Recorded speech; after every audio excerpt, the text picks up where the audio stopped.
Here comes LBJ! That's what they came to see. Our game is more mental than it is your abilities. How do you apply that to the business world? Because that's one thing that's really big to you right now. I just use my instinct. My uncles always taught me, like, they was my savings account. They taught me how to have a savings account. So, you know, if they give me $1, they'd be like, listen, nephew, you know, go over and spend 35 cents of it and keep the other 65. You know, or if they gave me $2, they'd be like, you know, go ahead and spend $1 of it, but stash the other $1. So I'm always in my head about stashing and like keeping my money like, you know, sacred and to myself, because I didn't know when my uncle was gonna give me another $1 here or another 50 cents here. So I've always kind of had that closure about my finances and things of that nature. You guys don't get any breaks. How do you learn to deal with that? It's tough. Everybody's not gonna like what you do. Everybody's not gonna like what you say, you know. But when you're passionate about it and you stand by it, then you can sleep better at night. I mean, for us, all three of us, you know, not just me and Katie, but you as well, Carrie. When you work as hard as we do, and we commit to what we do, you do two things. You inspire the people that want to be you or even better. Correct. And then for us individually, you got to do what makes you happy. You got to do what makes you happy. You got to get to a point where it's like people are gonna like or they're gonna dislike. You know, at this point now with social media, it ain't nothing but a double tap of like or dislike. You know, it's crazy. One thing about myself, I'm real critical of myself. I believe I can't improve unless I want to improve. And ultimately, I want to become the greatest basketball player or the best player LeBron James can be. Now, if that means I become better than Michael Jordan or better than Kobe Bryant or Oscar Robertson, then so be it. But if not, I want to maximize my potential. So the times of my rookie year where I was struggling, I found a way to get through it myself with the help of friends and, you know, not having those, you know, yes men around me because I wasn't playing with. Being a first generational moneymaker in the household is a scary thing. And for an 18-year-old, I go from sitting in classrooms in May, graduating high school, to being a multi-millionaire a month later. I had that moment, we were sitting in that room at Reebok, and Paul Fireman was very smart. He said to you, you know, I know you're gonna go see Nike and Adidas, but I'm gonna offer you $10 million today. He wrote you a $10 million check in that room, and you turned it down. I can't say I would have turned it down. I mean, I think in the room I said, yo, let's take this check and get the hell out of here. Do you remember what you were thinking and why you did it? I had no idea what he was doing at the other end of the table. I just seen him writing. Yeah. And he was talking, had his head down. He was making sure he didn't get anything wrong on that on that check. And when he slid it down there and he said, listen, if you take this right now, you know, you just promised me you won't go talk to Nike or Adidas. You know, you can take this right now.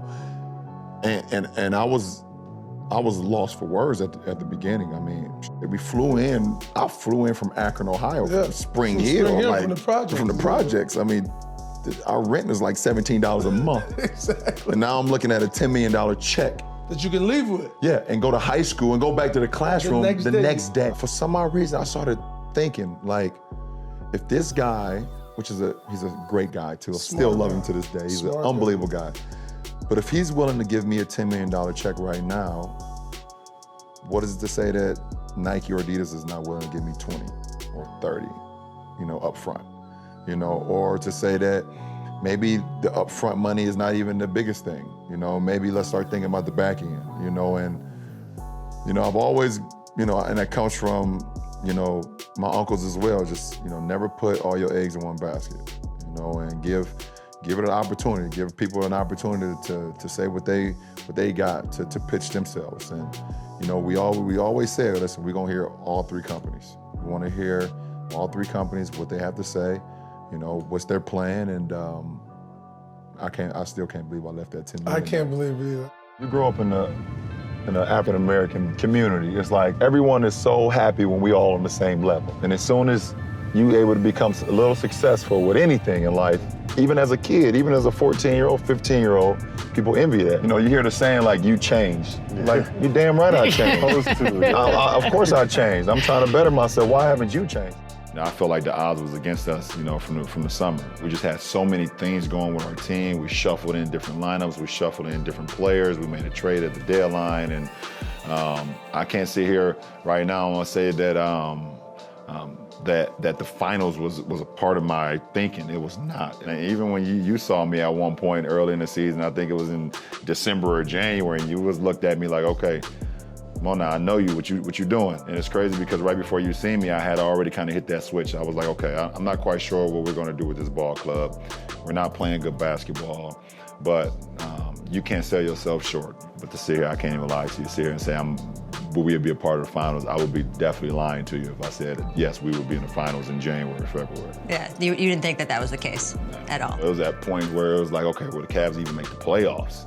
And I was like, okay, I'm not selling it for that conversation. Now that's ridiculous. Now I got to get into the postseason, and I've always said, if I get into the postseason, no matter if I'm a 1 seed or 8 seed, or in this case, a 4 seed, I believe that we can do something. And look at it, we did something. We did something. Our game is more mental than it is your abilities. How do you apply that to the business world? Because that's one thing that's really big to you right now. I just use my instincts. One thing that I did a few years ago, I decided to part ways with my agent because I believed that I couldn't grow as a man and as a businessman having an agent, say, well, this is what you need to do and this is how you need to do it. And I started my own company with 3 of my good friends, and it's called LRMR. We started our own marketing company. I kind of judge, by my own standards. Did your friends that you hired have experience? I mean, No. Right, so No. Seemingly not a wise business move, but there would be a reason that you would do that. Absolutely, because as I continue to grow, I want the guys around me to grow also. So when LeBron James is done playing basketball, now what do I have for my guys to fall back on? I don't want them to be like, okay, now what do we do?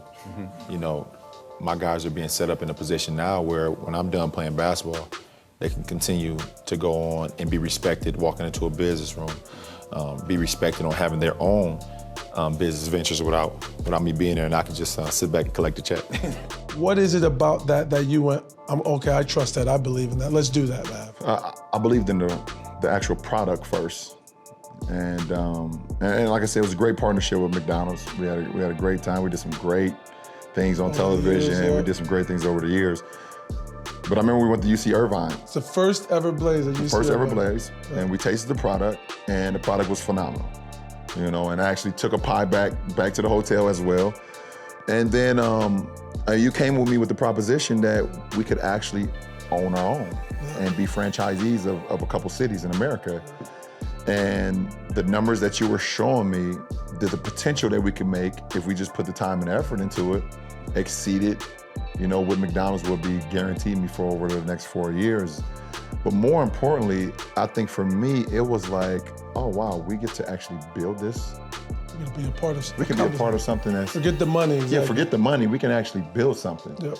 And if it doesn't become successful, then I can only blame myself because I know the product is that damn good.